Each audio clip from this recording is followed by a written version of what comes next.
بہنیں سوال کر سکتے ہیں. السلام علیکم. میرا سوال ذاکر بھائی سے ہے کہ ہمارے یہاں اسلام کو ایک نیا شکل دیا گیا ہے، وہ تبلیغی جماعت کے نام سے مشہور ہے، جس میں مسلمان جو ہیں وہ 40 دن اپنے گھروں کو چھوڑ کر مسجدوں میں رہتے ہیں، اور پھر اس میں ایک ایسی کتاب پڑھی جاتی ہے جس کا قرآن و حدیث سے کوئی تعلق نہیں، جھوٹی حدیثیں اس میں بھری ہوتی ہیں، فضائل اعمال یا پھر تبلیغی نصاب کے نام سے وہ مشہور ہے.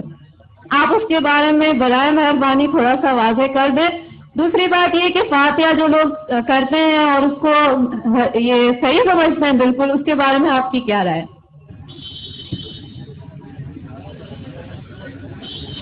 حالانکہ ایسے سوال کا جواب میں اکثر دیتا نہیں ہوں، کیونکہ میرا فن جو ہے وہ اسلام اور دیگر مذاہب، کیونکہ آخری سوال اور خواتین کی طرف سے ہے، لوگ یہ نہیں کہنا چاہتے خواتین کے سوالات کا جواب میں نہیں دے رہا ہوں. میں نے سوال پوچھا کہ تبلیغ جماعت جو ہے ایک جماعت ہے ہمارے مسلمانوں میں، ہندوستان میں خصوصاً، وہ تبلیغ نصاب پڑھتی ہے جس کے اندر حدیث مکسچر ہے. آپ بالکل صحیح فرماتے ہیں کہ تبلیغ نصاب یا فضائل اعمال جسے کہتے ہیں، اس کے اندر وہ کتاب ہے جو مولانا فقریہ صاحب نے لکھی تھی، اس کے اندر مکسچر ہے، صحیح حدیث بھی ہے، ضعیف بھی ہے، موضوع بھی ہے، قانی قصہ بھی ہے. تو اسے سارے حدیث کو ماننا اور سارے حدیث کو عمل کرنا صحیح نہیں. ہمیں عمل کرنا چاہیے صحیح حدیث پہ. صحیح حدیث ہماری حجت ہے. ان کے لیے اگر آپ ضعیف حدیث جاننا چاہتے ہیں یا ضعیف حدیث دوسرے حدیثوں سے مل کے صحیح ہو جاتی ہے وہ ٹھیک ہے، لیکن باقی موضوع حدیث یا ضعیف حدیث کو حجت قائم کرنا میں اسلام کی شریعت کے حساب سے صحیح نہیں. ہمیں عمل کرنا چاہیے قرآن اور صحیح حدیث پہ. ان کے لیے اگر آپ جاننا چاہتے ہیں تو الگ بات ہے. تو یہ اسی لیے یہ افسوس کی بات ہے کچھ مسلمان ایسی کتابیں جیسے تبلیغ نصاب ہو اس کو قرآن سے زیادہ اہمیت دیتے ہیں، جو غلط ہے. ہمیں قرآن پہ عمل کرنا چاہیے اور صحیح حدیث کی کتاب جیسے میں نے کہا صحیح بخاری ہے، صحیح مسلم ہے، ان کے سارے حدیث ماشاءاللہ آپ کو محدث ہونے کی ضرورت ہی نہیں، سارے حدیث صحیح ہے. پھر آپ جا سکتے ہیں سنن ابو داؤد، ترمذی، ابن ماجہ، سنن نسائی، ایسے کتابیں ہیں جن سے انشاءاللہ ان میں اکثریت حدیث صحیح ہے، سارے نہیں تو باقی کتابوں سے. تو ان کا مطالعہ کرے تو امید ہے کہ آپ کے علم میں اضافہ اور ہوگا. وہ جو لوگ کمپیریٹو ریلیجن کے ہیں اور تحقیق کرنے کی وجہ سے کچھ باقی کتاب پڑھنا چاہتے ہیں تو اس میں کوئی حرج نہیں ہے.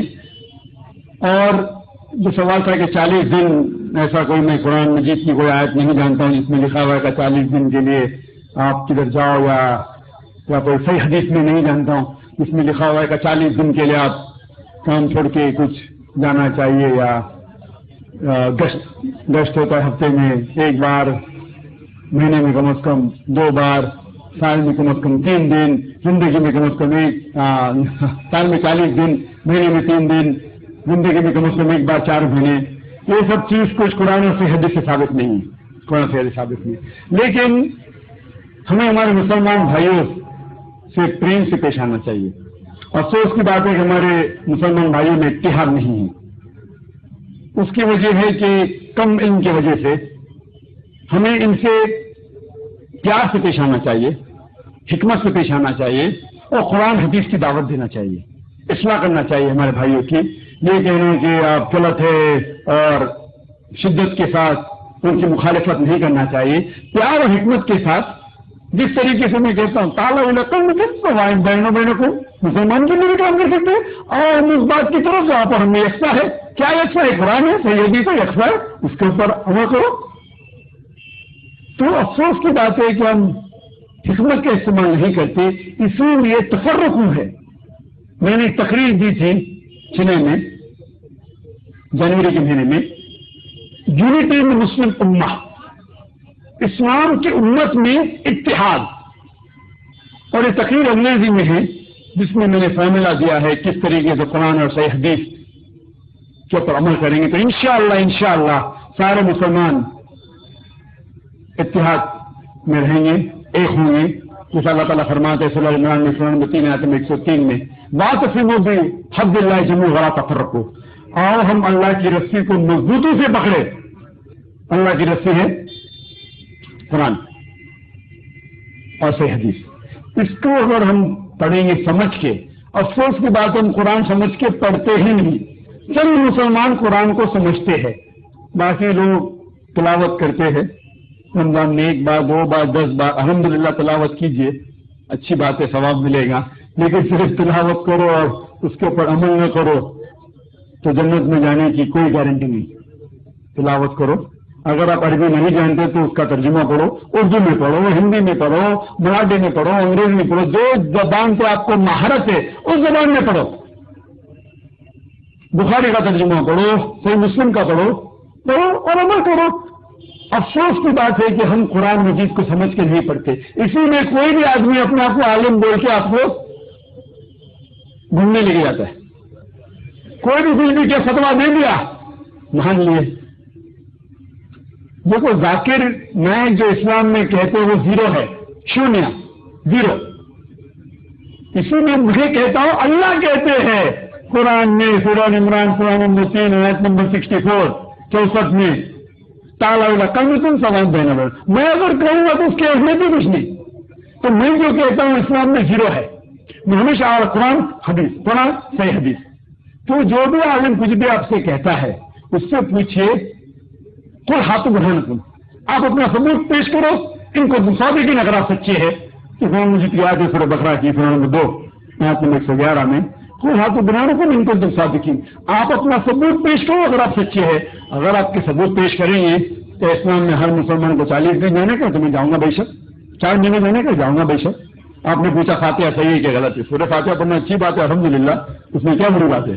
لیکن آپ کا مین سوال ہے کہ کھانے پہ فاتحہ پڑھنا اور کسی شخص کے نام کے اوپر ذریعہ بنا کے کرنا. قرآن مجید میں کم از کم 4 جگہ کہا گیا ہے. سورہ بقرہ میں سورہ نمبر 2 آیت نمبر 173، سورہ مائدہ سورہ نمبر 5 آیت نمبر 3، سورہ انعام سورہ نمبر 6 آیت نمبر 145 اور سورہ نحل چیپٹر نمبر 16 سورہ نمبر 16 آیت نمبر 115 میں اللہ تعالیٰ فرماتے حرمت علیکم المیتۃ والدم ولحم الخنزیر وما اہل لغیر اللہ بہ. آپ کے لیے حرام ہے سور کا گوشت، خنزیر کا گوشت، مرا ہوا گوشت، خون، اور وہ کھانا جس کے اوپر اللہ کے علاوہ کسی اور کا نام لیا گیا ہے. تو اگر آپ اللہ کے علاوہ کسی اور کا نام لیتے کھانے پہ، چاہے وہ محمد صلی اللہ علیہ وسلم کا بھی ہو، اگر آپ محمد صلی اللہ علیہ وسلم کا بھی نام لیتے کھانے پہ تو قرآن کی اس آیت کے حساب سے آپ کے لیے حرام ہے. تو باقی کسی کے پیر یا میں نے کہتے اجازت ہے ہی نہیں. تو میں نہیں کہہ رہا ہوں، آپ دیکھیں مت کہ نہ ڈاکٹر ذاکر نائک کہتے ہیں کہ اللہ کے علاوہ کسی کا نام لینا حرام ہے. میں کیا تو کچھ اس کی اہمیت بھی نہیں. آپ کہیے آپ کی سہیلی سے، آپ کے دوست سے کہ اللہ تعالیٰ فرماتے سورہ بقرہ میں سورہ نمبر 2 آیت نمبر 173، اللہ تعالیٰ فرماتے سورہ مائدہ میں سورہ نمبر 5 آیت نمبر 3، اللہ تعالیٰ فرماتے سورہ انعام سورہ نمبر 6 آیت نمبر 145، اللہ تعالیٰ فرماتے سورہ نحل سورہ نمبر 16 آیت نمبر 115. اگر یاد نہیں رکھ سکتے لکھیے. قرآن دکھائیے اللہ تعالیٰ فرماتے وہ کھانا جس کے اوپر اللہ کے علاوہ کسی اور کا نام لیا گیا. تو اکثر جہالت کی وجہ سے کچھ ہمارے مسلمان بھائی بہن اس غلط فہمی کا شکار ہے. کیا یہ دین کے اندر یہ دین کا مسئلہ ہے؟ لیکن اس بات پہ میں اس جواب کو ختم کروں گا. شیخ ابن تیمیہ فرماتے ہیں، شیخ ابن تیمیہ جو الحمدللہ ثم الحمدللہ ایک بڑے عالم تھے الحمدللہ، وہ فرماتے ہیں